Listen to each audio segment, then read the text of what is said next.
Ne félj az lenni, aki vagy. Az Életiskola Életlevalók podcastje mottója: ne félj az lenni, aki vagy. És szeretettel köszöntöm itt a stúdióban Kaufmann Nicolettát, akivel igazából már, nem is tudom, 10 vagy 12 éve ismerjük egymást, és én még emlékszem arra a 12-es kis félénk, kicsit önbizalomhiányos lánykára, akit még német nyelvvizsgára, meg érettségire készítettem fel, és most itt ül egy szép, fiatal, és már lassan a 30 felé közeledő kész hölgy, aki szegedi, hova is jársz pontosan? Mármint nem most Pestre, a Magyar Testnevelési és Sporttudomány Egyetemre. Igen, és előtte pedig Szegeden végeztél. Rekreáció és életmód. Így van. És láttam, hogy van honlapod, de inkább mesélj akkor, hogy miben is vagy most, mióta nem találkoztunk. Jó, én is sok szeretettel köszöntök minden kedves nézőt, illetve hallgatót. Ugye már ezt a kis bemutatkozást megtetted helyettem, egyébként Szolnokon élek, és az alapképzésen Szegeden rekreáció és életmód szakon szereztem meg diplomámat, és jelenleg pedig a Testnevelési Egyetem sportmentál tréner mesterképzési szak hallgatója vagyok, és főállásban pedig több mint 8 éve a készenléti rendőrség kötelékében teljesítek szolgálatot. Fantasztikus, tehát két teljesen különböző terület azért. Igen. És a te életutad, az eddigi életutad is szerintem nagyon jó példa arra, hogy nem biztos, hogy ilyen nyíl egyenes út vezet a céljaink, álmaink felé, amit meg szeretnénk valósítani, hanem azért neked is voltak varga betűk, tehát az érettségi után nem rögtön kerültél az egyetemre, hanem akkor már a rendőrséghez kerültél, és akkor munka mellett kezdtél el tanulni, és hány év kihagyásod volt itt az érettségi után? Igen, 2016-ban érettségiztem, és 2021-ben kezdtem el újra tanulni. Igen, szóval, hogy semmi sem lehetetlen igazából, hogyha az embernek van egy vágya, hogy mi szeretne lenni, akkor az nem feltétlenül érettségi, egyetem, stb.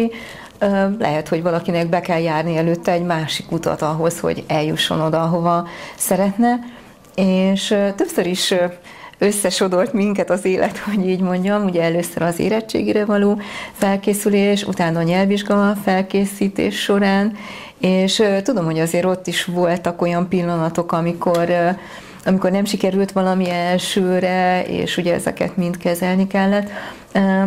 Voltak-e olyan dolgok az életedben, amit úgymond kudarcként éltél meg, és hogy tudtál ezeken túllendülni? Hát én úgy gondolom, hogy nagyon sokszor éreztem, és a mai napig is érzem úgy, hogy amiben belefogtam, esetleg kudarcot vallottam, és nem sikerült úgy, ahogy én azt elgondoltam, és rögtön ugye a nyelvvizsga volt ez, ami egy ilyen hatalmas, nagy kudarc volt az életemben, hogy annyi munkát beletettem, és valahogy mégsem akart az megtérülni papírformájában. Én úgy gondolom, hogy a mai világban, így a 21. században nem szégyen azt bevallani, hogy kértem pszichológustól segítséget. Voltak olyan helyzetek, amikor felkerestem pszichológust, aki segített abból, hogy egy kicsit más szemüvegen lássam ezt a helyzetet, és tudatosan járok önismereti tréningekre, ahol szintén találkozok olyan emberekkel, beszélgetek olyan emberekkel, vagyunk kiscsoportos foglalkozáson, akik ugyanúgy kudarcot éltek át, és segít abba, hogy ne csak én érezzem azt, hogy kudarcot vallottam valamiben, illetve az életem romokban, mert néha azért az ember érzi ezt, illetve a sport. Az én úgy gondolom, hogy nagyon sok küzdésre és kitartásra megtanított engem az életben. Igen, hogy én visszaemlékszem rád, nekem az maradt meg, hogy hihetetlen szorgalommal és kitartással csináltál mindent, bármibe fogtál, tehát te voltál az, aki tényleg mindent megcsinált, szorgalmasan felkészült az órákra, szóval én már akkor is csodáltam benne, meg, amikor te még ezt nem biztos, hogy észrevetted magadban. És ez igen, ez nagyon sok fontos dolgot említettél. Egyrészt az, hogy tényleg ne szégyeljen az ember segítséget kérni, hogyha úgy érzi, hogy most egy olyan élethelyzetbe került, amivel egyedül nem tud megbirkózni. Pontosan.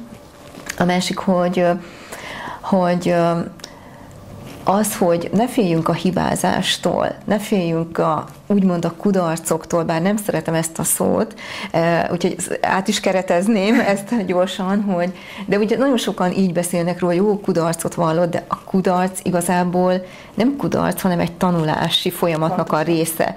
Tehát ha valaki úgy akar sikeres lenni, hogy közben soha ne valljon kudarcot, az no way, az létezhetetlen. Mert óhatatlan, hogy lesznek olyan dolgok, lesznek olyan pillanatok, amikor elkerülhetetlen.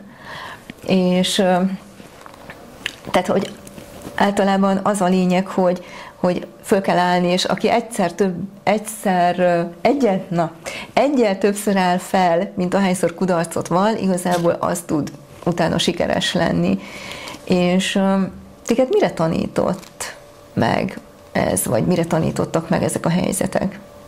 Hát egyrészt, ahogy mondtad ezt a kudarcot, hogy én is sokszor, illetve sokáig úgy gondoltam, hogy ez csak egy negatív élmény lehet a kudarc, viszont arra ösztönzött jó pár év elteltével, hogy ahol bezáródik egy ajtót, számomra kinyílik egy másik, wow.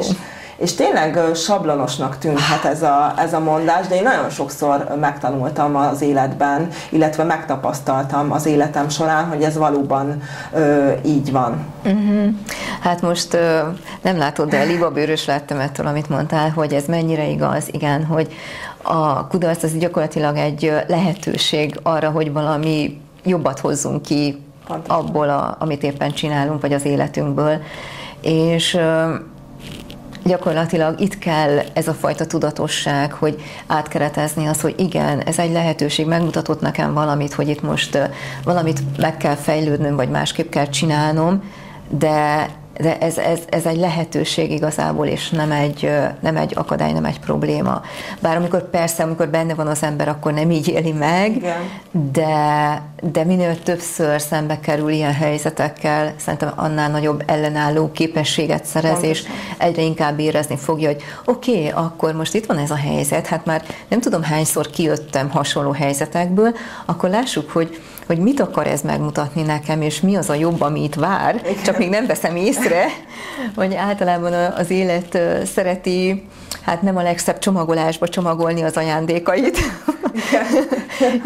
és néha ilyen akadályok formájában jelenik meg, de hogyha visszagondolunk, akkor nagyon sokszor úgy van, hogy amire azt gondoljuk, hogy úristen, mekkora sorscsapás ért, akkor ott kaptunk egy olyan lehetőséget, egy olyan ajándékot, amiből egy sokkal jobb fog a végén kibontakozni. Igen. És mi az, amire a legbüszkébb, vagy ha már beszéltünk ugye kudarcokról, akkor nézzük már meg az érem másik oldalát is, hogy mi az, amiket most így utólag azt mondani, hogy na mikor lehet, ezt nagyon jól csináltad? Hát sok idő, mikorra észreveszem azt, hogy lássam azt, hogy igen, Niki, ezt tényleg jól csináltad, de amit most mondanék, és egyértelműen mondanám, hogy amire a legbüszkébb vagyok, az, hogy egy nehéz főállás mellett, ahol rengeteget éjszakáztam, illetve voltam távol az otthonomtól, voltam határszolgálaton, voltam Pesten több napig felvezényelve, megcsináltam az alapképzésemet Szegeden, ugye pluszban még oda lejártam szolgálatok után 3 éven keresztül, és ez akkora erőt és löketet adott nekem, hogy nem volt kérdés számomra, hogy minden nehézség ellenére folytassam a tanulmányaimat mesterképzésem. Ezt mondanám így egyik dolognak, amire a legbüszkébb vagyok. A másik dolog az pedig a szakdolgozatom, és nem feltétlen az miatt, amennyi időt és energiát, lemondást raktam ebbe az egészbe, hanem azt, hogy megírtam egy olyan szakdolgozatot, ami által lehetőségem volt az ország több idősek otthonába ellátogatni önkéntesen, és olyan egyszerű, hétköznapi, érthető életmódbeli tanácsokat adni az időseknek, amik tényleg segíthetnek nekik, hogy életminőségük javuljon. És nekem nem titok, hogy az idősek mindig is a szívügyeim voltak, és én ezt hatalmas értékként kezelem ezt az életemben. Fantasztikus. Fú, megint libabőr. Úgy látszik így ez a felvétel ilyen csupa libabőr. Igen, és ezt nagyon köszi, hogy említetted, mert ezt feltétlenül én is szóba szerettem volna hozni. Én emlékszem arra, hogy hányszor jöttél úgy, hogy Budapestről éjszakai szolgálatból jöttél órára, és én teljesen le voltam ettől nyűgözve, hogy wow, ez az, amikor valaki elhatároz valamit, és akkor céltudatosan, következetesen, és mondhattad volna kifogásként, hogy jó, most lemondom az órát, mert éjszakás voltam, de te jöttél, és még utaztál, és arra is emlékszem, hogy még utána mentél János-Hidára a nagymamádhoz, és hogy mindig milyen szeretettel beszéltél róla, és ez annyira megható volt, és utána nagy örömmel láttam, amikor ennek a programnak a keretében János-Hidán is voltál az idősek otthonában, és ez annyira megható, és annyira szép, úgyhogy gratulálok neked ehhez a hát az egész sikersorozathoz tulajdonképpen, úgyhogy méltán lehetsz büszke erre, azt gondolom. Köszönöm szépen. És mik a terveid? Mik a további terveid? Hogyan tovább? Hát az első és legnagyobb tervem az, hogy befejezzem mesterképzésen a tanulmányaimat, mert mind a rendőrség kötelékében, mind a tanulmányaimban most egy elég intenzív időszak következik, ugye a tanulásban az utolsó 2 év, és hát megpróbálok túlélni, miközben jól teljesíteni, és holnap elindul az első kiscsoportos foglalkozásom, amelynek így célja a testi és lelki egészség egyensúlyba hozása, és szeretném, hogyha ezek az alkalmak a jövőben rendszeressé válnának, különböző célcsoportokkal, különböző témákban tudnának működni. Nagyon szeretnék most már csapatsportolókkal, vagy egyéni sportolókkal hosszabb távon foglalkozni mentáltrénerként, és igazából ennyi. Igen, és említetted többször is a sportot, és emlékszem rá, hogy ez mindig nagyon fontos volt a te életedben. Miket sportoltál, vagy mire tanított meg téged a sport? Én 13 évig versenyszerűen úsztam, és utólag most már elmondhatom, vagy el tudom mondani, hogy soha nem voltam az a kiemelkedő teljesítményű sportoló. Voltak olyanok, vagy vannak olyanok, akik tényleg született tehetségek, és mondjuk sokkal kevesebb szorgalommal, alázattal tök magasra viszik. Viszont én úgy gondolom, hogy amit a sportból hoztam, az egyértelmű a szorgalom, az önmagamba vetett hit, illetve a kitartás. A kitartás, aha. Igen. Aha. És milyen érdekes, most egy más területről, de vissza tudsz kanyarodni a sporthoz, és hiszen nagyon jól ismered a sportolók életét a saját múltad miatt, úgyhogy ez nagyon jó, hogy akkor a sportolóknak is tudsz ilyen formán segíteni, illetve támpontokat adni, úgyhogy ez nagyon szuper. És ugye mondtad, hogy Budapesten dolgozol, most oda is jársz, de Szegedre jártál az egyetemre, Szolnokon vannak a szüleid, János-Hidán a nagymamád, szóval, hogy ez egy valami nagyon jó időbeosztást igényel, hogy munka mellett, tanulás mellett, meg még ott a család. Ezt hogy csinálod? Hát én körülbelül egyébként 2016 óta vezetek határidőnaplót, kézzel írottat, amiben tényleg így a szabadidős tevékenységeimtől kezdve minden kötelező programot beírok, és egyszerű ilyen időmenedzsment eszköznek tűnik ez, de mégis úgy gondolom, hogy nélküle így elvesztem volna az életben, mert sokszor már magam se tudnám, hogy hova kell menni.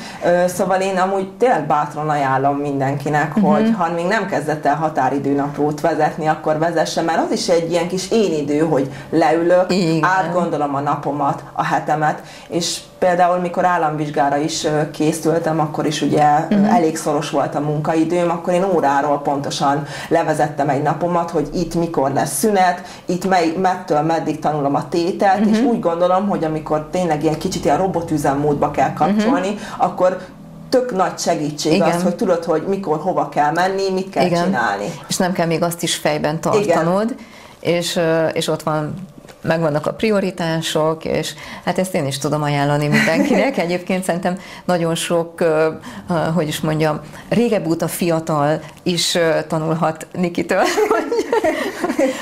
hogy kell az időmenedzsmentet csinálni. Úgyhogy, de nem csak az idővel bánsz amúgy ilyen tudatosan, hanem nem is olyan régen, így a pénzügyek kapcsán is kapcsolatba kerültünk egymással, és azért ez sem sok 20 éves mondhatja el magáról, hogy van befektetése, megtakarítása, mind a mellett, hogy tanul is még, szóval, hogy azért azt gondolom, hogy ez is egy elismerésre méltó, és nagyon sok fiatal van szerintem úgy, hogy kifolyik az idő is, meg a pénz is a kezeik közül, és mit tudnál mondani, milyen tippeket tudnál mondani, hogy legyenek pénzügyileg tudatosak? Én amit úgy gondolok, hogy nekem szintén nagyon sokat segített, hogy elkezdtem vezetni egy pénzügyi naplót.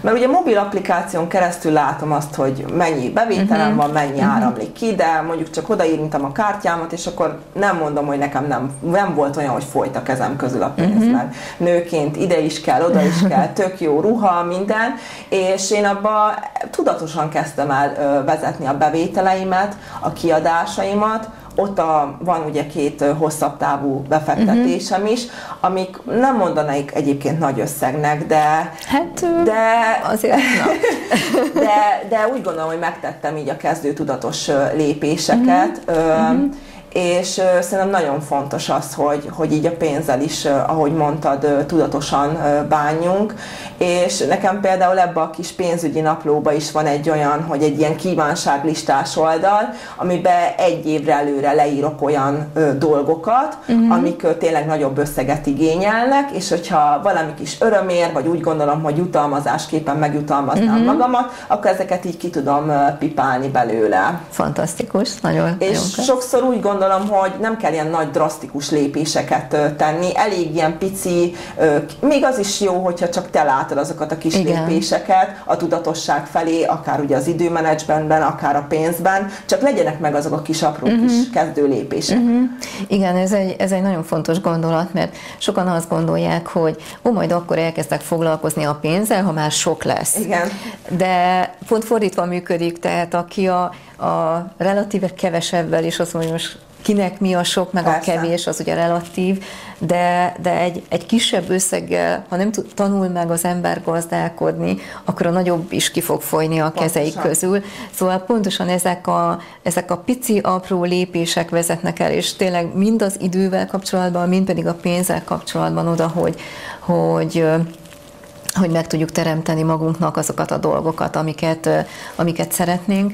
És nyilván nem arról van szó, mint ahogy te is mondtad, hogy fiatalként, meg főleg nőként, igen. Ugye az embernek vannak kívánságai, igényei, és akkor nem arról van szó, hogy akkor a fogához veri a garast, hanem pontosan a tervezéssel tudja az ember megteremteni azt, hogy jusson erre is, arra is, és legyen még megtakarítás is, úgyhogy ez nagyon klassz dolog, hogyha valaki ezt már ilyen fiatalon, ilyen tudatosan tudja kezelni. És anélkül, hogy egyébként az iskolában szerintem ti sem tanultatok ilyet. Egyáltalán ugye? Nem tanultunk, és tényleg sok mindenkivel beszéljük, hogy az iskolában sok mindent tanulunk, meg tényleg tök hasznos akkor, mert nem mondom, mert valamit így később visszajön, de hogy az egyik, ami legfontosabb lenne, hogy tanuljuk, az tényleg ez a pénzügyi tudatosság, így az iskolába, hogy mondjuk akár egy külsős embert, aki tényleg így pénzügyi mentorként foglalkozik a pénzzel, hogy ilyen tényleg alap dolgokat, mert szerintem sok ember tényleg nem tudja, hogy egyáltalán hol kezdje el. Csak azt látja, hogy hát még nincsen sok, ebből úgyse lehet 1000-ből 2000-et varázsolni, de egyébként lehet. Egyébként lehet. Igen. Lehet. Csak tényleg kellene, hogy egy kicsi ilyen edukáció. Igen, mindenképpen, illetve hát odafigyelés, mert ugye tudjuk, hogy amire figyelünk, az növekszik, igen. Tehát hogyha nem figyelünk oda a pénzünkre, akkor nem fog növekedni. Igen. Úgyhogy ez nagyon klassz. Oké. És ugye beszéltél a terveidről, mi az, amit te így a mentális, egy kicsit térjünk át erre a vonalra, hogy a mentális lelki oldalról te miket tartasz így fontos dolgoknak, főleg itt az idősek kapcsán? Hát az idősek kapcsán én azt gondolom és azt látom, mert én például ezt nagymamámnál tudatosan kezdtem el alkalmazni, hogy az idősebb korban azért így a magány az így nagyon rá tud ülni az emberre. És tényleg, hogyha így nem egy szeretetteljes légkör veszi körül az embert, akkor így nagyon el tud csúszni ez az egész. Mentális vonatkozásban még azt tudnám kiemelni, amit szintén sokszor elfelejtünk, akár idősebb korban, hogy ezek az apró örömöknek a kiemelése így a mindennapokban. Mert megszokjuk azt, hogy így a nagy örömökről, vagy ha valami nagy boldogság ér minket, akkor arról így beszélünk. De amióta én is így tudatosan alkalmazom, hogy reggel leülök, vagy nap végén, bocsánat, leülök, és átgondolom, hogy mi az a pici apró öröm, ami ért, egyből tényleg jobb kedvem lesz. Igen. Mert így a nagy szaladgálásban így ezeket elfelejtjük. Igen. És főleg, amikor az embernek van egy olyan napja, ami megterhelőbb, vagy lelkileg, vagy történtek olyan dolgok, amik jobban megviselték, vagy nem úgy alakultak dolgok, akkor szerintem különösen fontos az, hogy este álljunk meg egy picit, és gondoljuk át, hogy mi volt az az 1, 2 vagy 3 dolog, amiért azonban hálásak lehetünk. Pontosan. Mert akkor teljesen egy nyugodt lélekkel tudunk lefeküdni, hogy annak ellenére, hogy voltak kihívások, de azért alapvetően minden rendben van. Igen. És te mit tudsz tanulni az idősektől? Mi az, amire megtanítottak?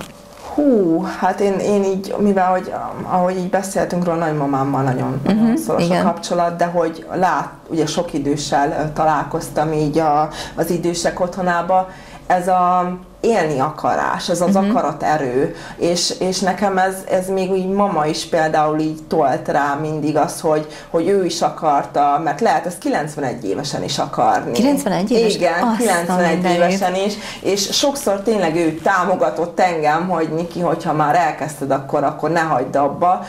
Szóval így az akaraterőt, vagy így a kitartást tanították nekem az idősek, és az, hogy nagyon, nagyon látszik az, hogy szeretnek beszélgetni, így, hogyha mondjuk egy fiatalabb oda kerül, és nagyon gyorsan megérzik azt, hogyha valaki empatikusan áll hozzájuk, és egyenlő félként tekinti őket. És a sportolókkal, ugye, mert mondtad, hogy ez a másik célcsoportod, úgymond, sportolókkal volt már közös munkád, vagy azt csak tervezed még? Volt már egyébként gyakorlati tapasztalatszerzés céljából jelenleg is foglalkozok sportolókkal. Több területről érkeznek, van, aki csapatsportból, valaki egyéni sportból. Ott inkább azokat az eszközöket használom, amit az egyetemen tanulunk, ugye mentál tréning eszközök, ami például a motivációnak a fejlesztése, az önbizalomnak a növelése, vagy egy-egy komolyabb sérülés után például a visszajövetel a sportba, kiégésnek a megelőzése, és én azért is kezdtem el ezen a pályán tevékenykedni, vagy azért választottam ezt a szakot, mert amikor aktívan sportoltam, én már akkor olyan 11 éves korom körül éreztem, hogy valami plusz még jó lenne így a fizikai edzésen kívül, hogy valaki, akinek egy ilyen nehéz edzés után el tudnám mondani azt, hogy egyébként én hogy érzem magam lelkileg, vagy mi az, ami bánt. És akkor is Pesten egyébként voltak már nagyobb kluboknál sportpszichológusok, és ahogy ez így tudatosult bennem, még jobban éreztem azt, hogy igenis kicsikorban is el kell kezdeni a sportolókkal foglalkozni, hogy segítsük a mentális és a lelki fejlődésüket. Igen, ez nagyon jó, és pont ez jutott egyébként nekem is eszembe, hogy tulajdonképpen amikor egy sportversenyen ott állnak a rajtnál, vagy attól függ, hogy milyen sportról van szó, de már olyan pici különbségekkel nyernek, vagy lesznek másodikok, harmadikok, stb., hogy ott szerintem már fizikálisan mindenki toppon van, igen. És ezekben a pár másodpercekben, vagy 10 másodpercekben tulajdonképpen már csak az dönt, hogy mentálisan ki van jobban felkészülve. Igen. És gyakorlatilag fejben nyerik meg az adott meccset, mérkőzést, versenyt, stb. Az nyer, aki fejben, mentálisan, lelkileg stabilabb abban az adott pillanatban. Igen. És azt tudja a legjobb teljesítményt nyújtani, ezzel egyetértesz te is? Igen, azért is bólogatok ennyire, mert tényleg így most már ugye aktívan nem versenyzek, de a rendőrség kötelékében még ilyen belügyminisztérium által rendezett ilyen országos úszóversenyekre, vagy egy ilyen fizikai erőléti versenyekre el szoktam menni, és ugye így teljesen máshogy érzem már magam, akkor ugye tényleg így az izgalomtól, így éreztem, hogy nem tudok jól teljesíteni. De ugye nem tudtam ezt kinek elmondani, mert nyilván a szüleim ezt nem érezhették át, az edző megint csak nem érezte úgy át, hogy én mire gondolok, de belül éreztem azt, hogy az izgalom, az tényleg korlátozza egyébként a teljesítményünket. És most, hogy ugye ezt így gyakorlom, akár a légző gyakorlatok, tényleg vannak olyan egyszerű mentális eszközök, amiket tényleg a rajt előtt, az utolsó pillanatban, a korrumba tudsz használni, és biztos vagyok benne, hogy a nagy sportolók az olimpián, ugye ővelük már foglalkoznak sportpszichológusok, ezeket alkalmazzák, és tényleg az utolsó pillanatban, abban a pillanatban dől el, hogy ki ér be hamarabb a célba. Igen, és egyébként így a légző gyakorlatokat egyébként mindenkinek is ajánljuk, sőt egy vizsga előtt, egy felelés előtt szintén nagyon jót tud tenni, illetve amúgy a munkahelyen is, és mivel annyira, hogy is mondjam, kézzelfoghatónak, vagy kézenfekvőnek tűnik, hogy hát jó van, hát én mindig lélegzek, ugye hát máskülönben már nem lennénk itt, de nem tudatosan, tehát hogy ezt is lehet tudatosan csinálni, és ha tudatosan csináljuk, akkor akár a munkahelyen, akár az iskolában, vagy bármilyen hirtelen stressz helyzetben nagyon gyorsan, pillanatok alatt le tudjuk magunkat hingasztani, vagy lenyugtatni. És azt gondolom, hogy ez függetlenül attól, hogy most sportol valaki, nem sportol, ezt mindenkinek meg kellene tanulni, hiszen a légzés az mindig ott van. Tehát azt mindig megtehetjük, akárhol vagyunk. Vihetjük magunkat tényleg a kis táskába, és ennek már sokszor tényleg, amit te is mondasz, hogy ilyen alap dolognak tekintik, mert sokszor valaki csak arra gondol, hogy beszívom a levegőt, kifújom. De ennek vannak azért így változatai, fokozatai, színlégzéstől kezdve a tudatos jelenléti légzőgyakorlaton keresztül tök csomó fajtája van, amit így lehet használni, és így tényleg így a tarsolyból így elő lehet kapni, amelyik helyzet megkívánja. Igen, erről jutott eszembe a tudatos jelenlétről, meg a légzőgyakorlatokról, hogy ahogy olvastam a holnapi eseményednek a leírását, és eszembe jutott, hogy mennyi sok hasonlóság van köztünk, hogy ugye én is a tudatos jelenlét túrákon ilyen stresszoldó, többek között légzőgyakorlatokat is mutatok meg, egyéb más mindfulness eszközöket, és hogy milyen érdekesen alakult, hogy valahogy hasonlóan a németből indultunk ki, de aztán most egy más téren megint visszakanyarodtunk így egymáshoz, és közben még ott voltak a pénzügyi dolgok is. Úgyhogy nagyon érdekes, és én is egyébként Szegeden végeztem, utána meg Budapesten, úgyhogy nagyon, én hiszem azt, hogy nem véletlenül érkeznek emberek az életünkbe, mert tanítjuk egymást valamilyen szinten, úgyhogy és azt gondolom, hogy az idősebbek is tudnak tanulni a fiataloktól, és vice versa. Tehát akkor működik jól szerintem egy társadalom, hogyha ez is ilyen balanszban tud működni, vagy harmóniában, és nem izolálódnak az egyes se korcsoportilag, sehogy se az emberek. Tehát szerintem akkor lesz egészséges egy társadalom is.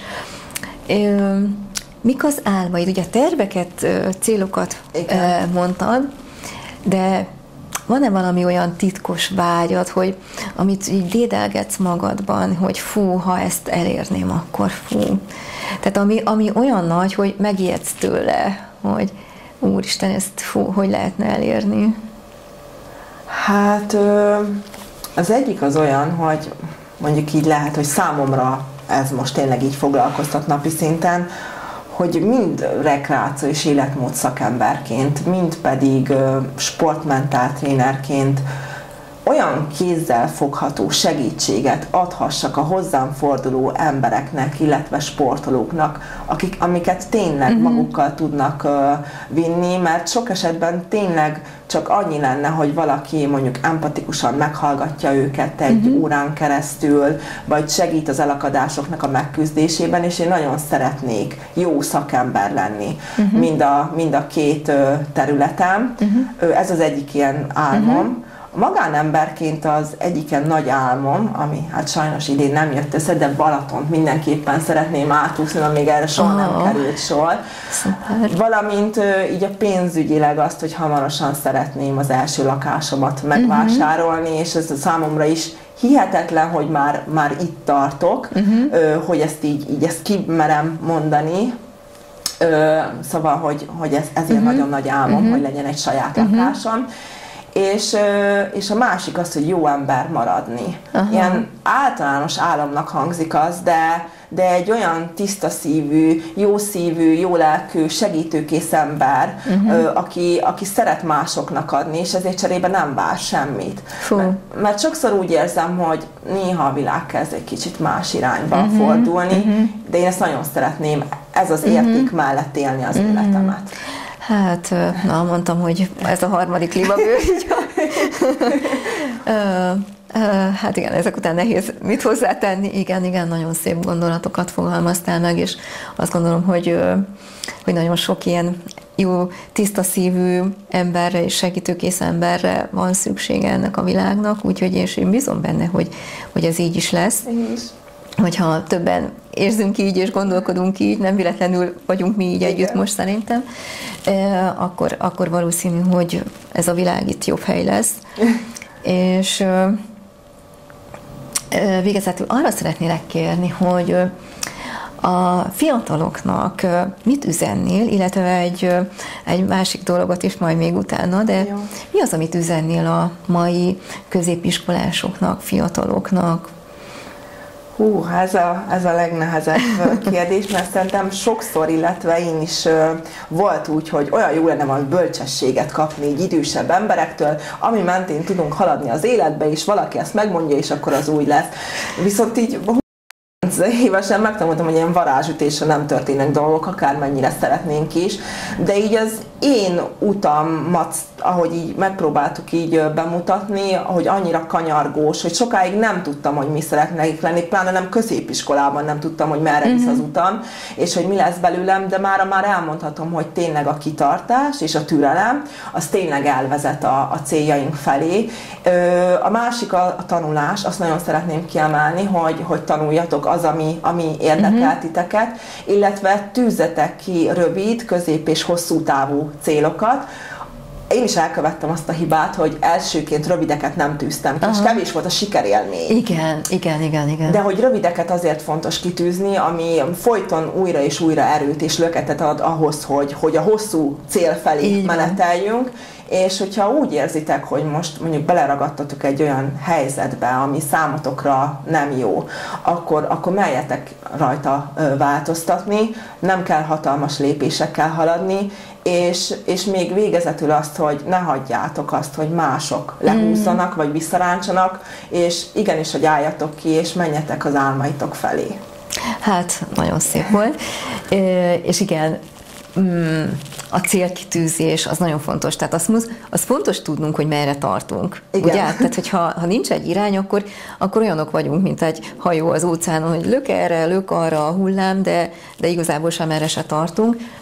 Viszont rugalmasnak is kell lenni közben, hogy azt a hosszú távú célt azt lássuk azért magunk előtt, de hogyha közben esetleg letérünk egy más útra, akkor vissza tudjunk terelődni, és ott legyen az a vezérfény előttünk, hogy akkor mi egyébként erre szeretnénk menni.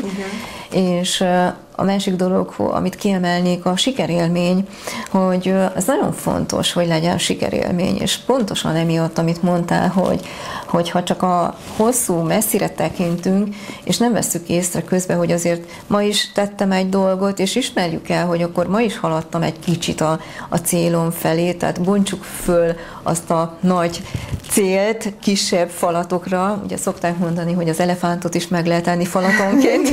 Szóval Szóval, Mondjuk ezt még nem is hallottam, de jó. Igen. Tehát, hogy az elefánt ugye a nagy célunk, és akkor el tudjuk érni úgy, hogyha felbontjuk kisebb célokra, és minden egyes kis lépést, amit megtettünk, azt el tudjuk ismerni magunknak, és a sikerélményt ad.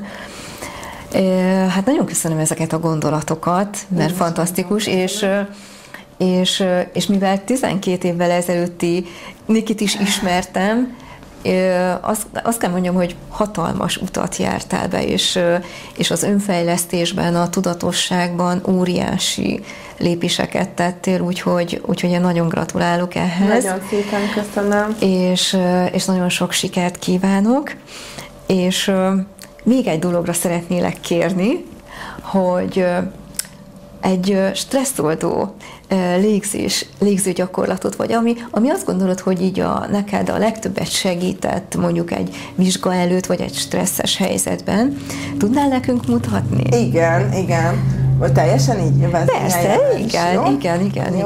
Akkor szeretném, hogyha elhelyezkednénk kényelmesen, ahogy kényelmes karjaink lóghatnak így a testünk mellett, vagy ahogy gondoljuk, csukjuk be a szemünket, és képzeljünk el most egy olyan szint, ami így a pozitivitást, az erőt és az energiát sugározza.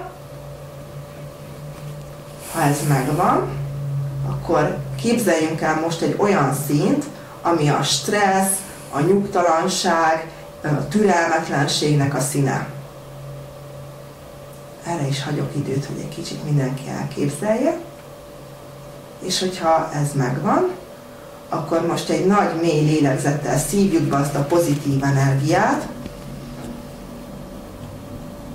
és fújjuk ki a nyugtalanságot. Szívjuk be a pozitívat, és ki a negatívat. Még egyszer.